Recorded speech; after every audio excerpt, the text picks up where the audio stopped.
భీమ్.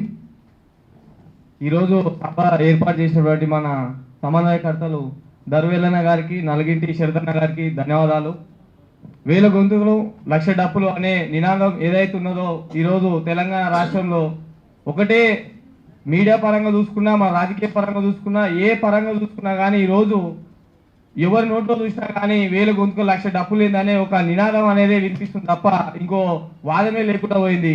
ఈరోజు రాష్ట్ర ప్రభుత్వం దాన్ని డైవర్ట్ చేయడానికి ఎన్నో విధాలుగా మీడియా ప్రచారం డైవర్ట్ చేస్తున్న సినీ ఇండస్ట్రీ వాళ్ళని తీసుకొచ్చిన ఏ విధంగా తీసుకొచ్చిన జనాల్లోకి ఈరోజు మీడియా పరంగా సోషల్ మీడియా స్టార్ కాదు మనం అందరికిచ్చిన 30 ఏళ్ల కింద పుట్టిన గొంతు నుంచి పుట్టింది కాబట్టి ప్రతి ఊరు తిరిగి పల్లె తిరిగి జనాలను ఐకమత్యం చేసిన గొంతు కాబట్టి ఈరోజు ఒక్క మాట ఇస్తే మీరు మీడియా పరంగా ఎన్ని అవాకులు చివాకులు చేసినా కానీ మమ్మల్ని ఈ ప్రచారం ఏదైతే ఉందో జరగకుండా ఆపినా కానీ 1000 గొంతులు లక్ష డబ్బుల నినాదం జనాల్లోకి వెళ్ళింది.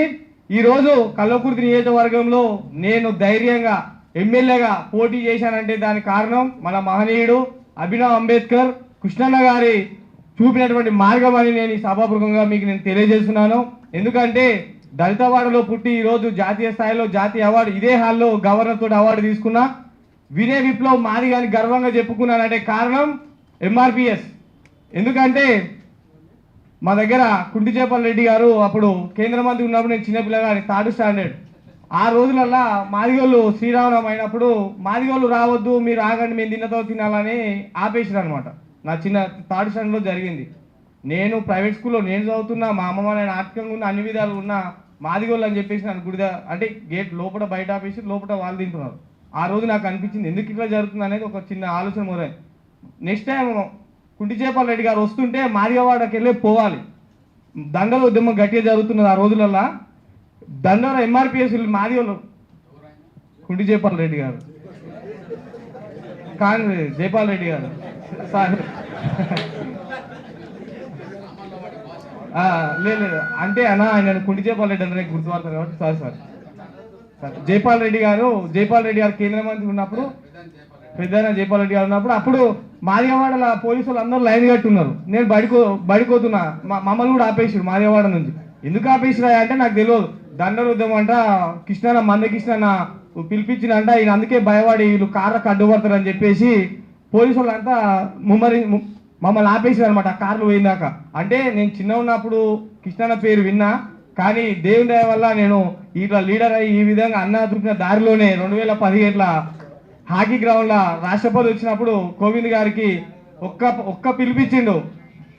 హాకీ గ్రౌండ్ నుంచి ట్యాంక్ బండ్ దాకా ఎంతసేపు లేదు, మన వాదన వినిపించాలి, ఏ పార్టీ వచ్చినా మనం మోసం చేస్తుందని చెప్పి ఒక్క మాట ఇచ్చినప్పుడు ఆ రోజు నేను నా స్వాయశక్తిలో నేను అందరితో పాటు అన్నవాళ్ళతో పాటు నేను కూడా ర్యాలీలో పాల్గొన్నప్పుడు లాఠీ దెబ్బలు తిన్నప్పుడు నా కాలుకు ఫ్రాక్చర్ అయింది. ఆ రోజు ఆ ఫ్రాక్చర్ నేను చూసుకోలే. కానీ అన్నయ్య చెప్పిన మాట మనకు అన్యాయం జరుగుతుంది, మన తరాలు మనకు చెప్పుకోకుండా అన్ని అంచివేయబడుతున్నారు, మన కులసులైనటువంటి అని చెప్పుకునే వాళ్ళందరూ చేస్తున్నారని చెప్పేసి ఆ రోజు విన్నవించారు. ఆ మాటకి ఈరోజు ఇప్పటి వరకు నేను కట్టుబడి ముందుకెళ్ళిన. ఈ రోజు కూడా మొన్న వర్గీకరణ విషయంలో కూడా అన్నతో పాటు ఉన్నప్పుడు కూడా దెబ్బలు అయినా కానీ ఎక్కడ వెనుకాడికి వెళ్ళలేదు.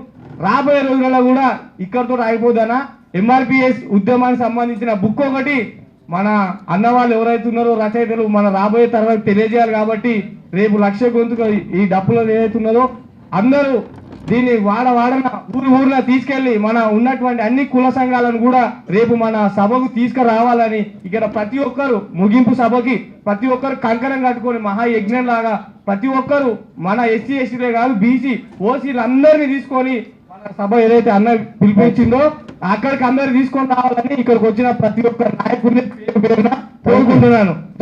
జై కృష్ణ. Thank you.